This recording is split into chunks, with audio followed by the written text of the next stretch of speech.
Welcome back to the FI-losophy podcast. I'm Andrew. This is Tyson. We are talking about FI, capital F, capital I, financial independence and losophy. FI-losophy. You can laugh into the microphone. It's okay, Tyson. I'm afraid if I laugh, I'm going to laugh so hard that it's going to shove the mic across the room. Because by the end of this season, I hope that we can figure out what losophy means. It has to do with stoicism in this season, at least. Right. But the idea is spending some time talking about what people believe about being, what they know, how they know it, which is the deep end of philosophy. We've talked about. That was epistemology. That's right. That word. And ontology. Ontology is the other word that we talked about a couple of episodes back. And we went deep into philosophy over the last couple of weeks. And now we're diving. I wonder if there's anyone still listening. I am going to guarantee it because it is going to be part of my children's homeschool education. All right. I'm just kidding. They're not homeschooled. So we've got 12 kids listening. Careful. Oh, dear. So we're going to jump into financial independence. Yes, we're going to talk a lot more. And so to kind of Tyson has a master's in philosophy, in case you didn't catch that in the first episode. I do not. So I'm going to be effectively the one who summarizes this whole thing to see if we are all tracking on the same page. So first of all, Stoicism comes from the word stoa, meaning a marketplace. It was actual practical philosophy practiced in a place with real people, discussed among real people in real life. A lot of real life happening here. Yeah, you're keeping it real. Second, there are two kind of principles. One is that humans are social, meaning everything we do is in some form or fashion in context with other people. Or that we should pay attention to the social aspect of our lives. Be aware of the social aspect. Second piece is that humans are capable of reason, whether they exercise it often or all the time or not, but they are capable of it. And so we should be aware that there are moments we can exercise reason. Yep. There are 4 cardinal virtues. You're not going to go through all these, are you? Listen, you have not noticed I have not even looked at any of the notes. 4 cardinal virtues. Practical wisdom, meaning common sense, but with this turn of moral, being moral, which has to do with knowing a little bit about yourself, what's good for you, but also what's good for other people. That's right. Which brings us to the second, justice. Yes. Actually being aware and caring for the community, the people around you, knowing that your actions affect them, and so the decisions you make are going to affect also the people around you, so you should take that into account. Courage. Right? The ability to go against the grain, willing to stand up for the right thing and do the right thing, even when people are going the other direction. Yes. So being willing to make choices that are contrary to the crowd if it's the right thing to do. Right. And fourth, temperance. It's this sense of balance. It's this sense of kind of making sure that you're not going too far in one direction or the other, that you kind of have which is probably what most people associate with Stoic, because I almost said a Stoic approach to things. The subtlety in that last one is that we recognize that it doesn't mean that we shed all emotion from our life, but that we do try to at least corral and control our emotions to some extent. Yeah. That's right. Which brings us to the dichotomy of control, which is Tyson thought he was in control of this podcast, but right there, I've just summarized everything and taken full. Which is why we're switching to finance right now, which puts you right back in the driver's seat. Come on, keep going. What was the dichotomy of control? That there are some things that are in our control and there are some things that are not in our control. And what should we do about the things that we can control? And we should do what we can about the things we control. And what should we do about the things we can't control? We should have lunch. That's right. We should have lunch. That's right. Epictetus said, when it's time for lunch, you should eat lunch. That's right. When it's time to die. When it's time to die, if dying is not now, death should not be something that even enters our mind. And that's what he was getting at. Right. That these people that focus on death or the encroachment of death or I'm going to die someday, we're all going to die someday, but it's not now. If it is now, die, by all means. But if it's not, let's have lunch. Well, and to that point, let's talk a little bit about, I think there is an element that, death is a weighty subject. It's a big thing. but finances can weigh pretty heavy on a person's life. Finances can really be a driver, a motivator, a burden, a joy. I mean, it can take a lot of energy. And so there are things that you can control when it comes to your finances. And then there are things that you can't control. And so one of the interesting things that you were talking about last time is we talked a little bit about the body and like the habits that you start to develop. The things that you can do, you cannot control a pre-existing condition. You cannot control external things that are going to affect your body. You can't control aging. But there are habits around what you eat, how you exercise, what you do that can control, that you do have a degree of control over. When we talk about money, there's a similar dynamic. That's right. So, I mean, and now is like a really important time to talk about this. Well, maybe even 6 months ago might have been more important, but now it's still really good. 6 months from now, it won't be important. It will still be important, but hopefully the economy will have improved to the point that it won't be such a burden prediction time on people's minds. Tyson just made a prediction, guys. So he's hoping. He's being inflation. Yes. Market conditions. Guess who can control them? I want to make a joke about the Reddit feed that follows all the politicians, but I'm not going to make that joke. All right. No. There are things that can... You're like, wait a minute. Yeah, I'm my mind just went down a whole bunch of I'm not going to go down that road. Let's just agree that you and I cannot control inflation. Yes. We cannot control the market There conditions. is nothing I can do that I know of or I'm aware of. No. And if you are spending all of this time and energy and worry and headspace stressing about inflation numbers and watching your portfolio lose money, you are making a critical error, according to a Stoic, because these are things that you should not even be concerned about because you cannot control them. But there are things you can control. You can choose to eat something maybe that didn't inflate at the same rate as something else that you maybe like.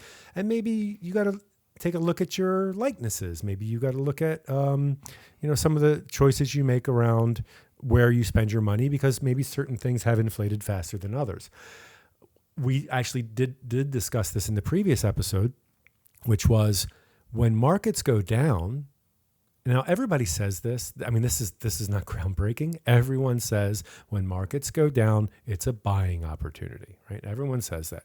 But when you log in and you see that you've lost thousands of dollars in your portfolio, the last thing you want to think about is dumping money into the market.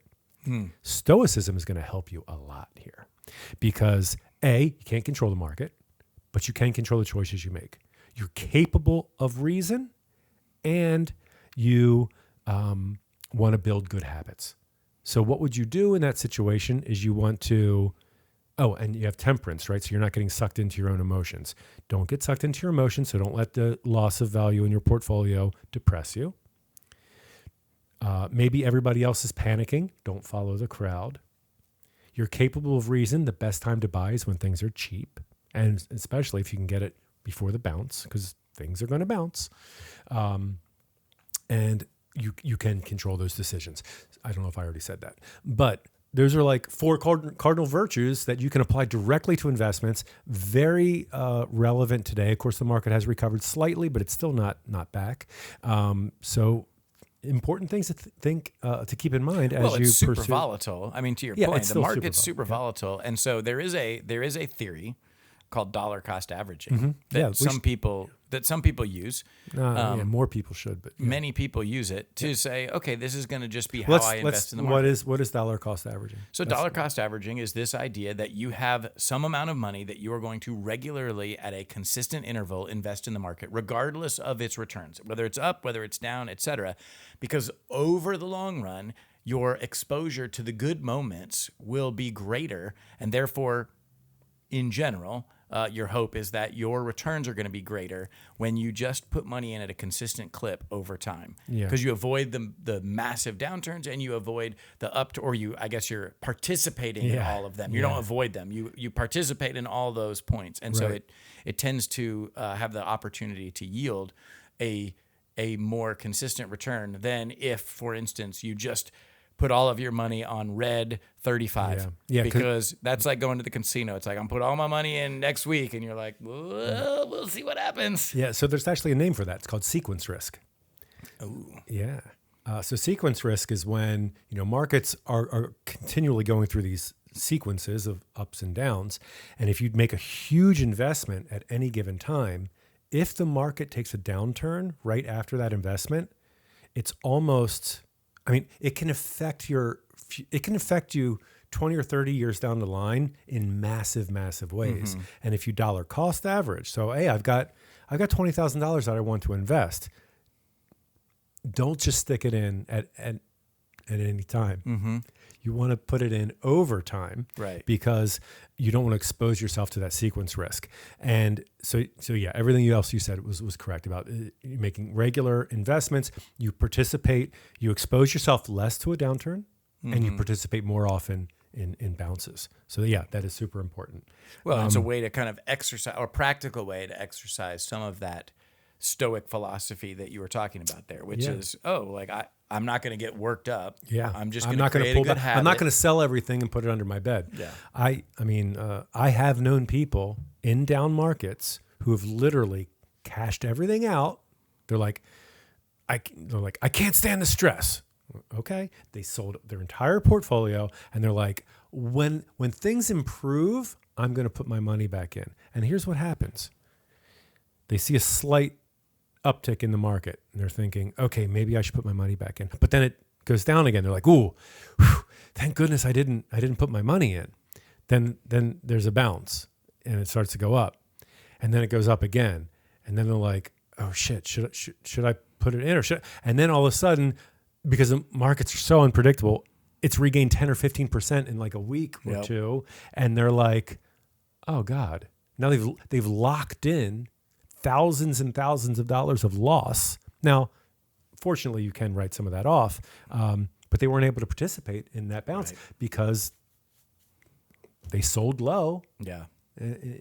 Well, and to your point, I think there is an emotional attachment to, and the bigger the sum of money becomes, right? Mm-hmm. So the law of compounding interest is such that, like, if you have money in the market and it is growing at a certain rate over time, and then that money kind of increases and it grows at that next rate and it continues to compound and grow, what you find is at some point, if you're regularly investing money, that money grows, and the money that you make from the growth is also growing. That's also growing, right? That's the key. And so there comes a point in a lot of investors' lives where the amount of money that they've made from the money that was in the investments is greater than the amount of money that they've actually put into the investment. Yes. Right. And over time, that's going to happen if you do it long enough. It's not about how much you invest. It's about how long you invest it. Because over time, if you've done that, you will be in that happy position where your oh my gosh. Well, your returns are just compounding on top of each other. But to the point is, if you get out, it's scary to put all of it back in. And right, so then you're starting at this slow clip all over again. And because you don't want to expose yourself to sequence risk, even if you did dollar cost average at that point, which would be the smarter decision, you're going to miss out a lot on that recovery, whatever that recovery is. Yeah. So I think, and so there's a lot of financial talk in there, but the idea really is finding a habit, a regular investment habit that works for you. What if you are not at the position yet where you can invest money, right? You're at a place where, gosh, it feels like every week, every 2 weeks, all I am doing is paycheck to paycheck. Like, what do you do? I would say it's time for some introspection.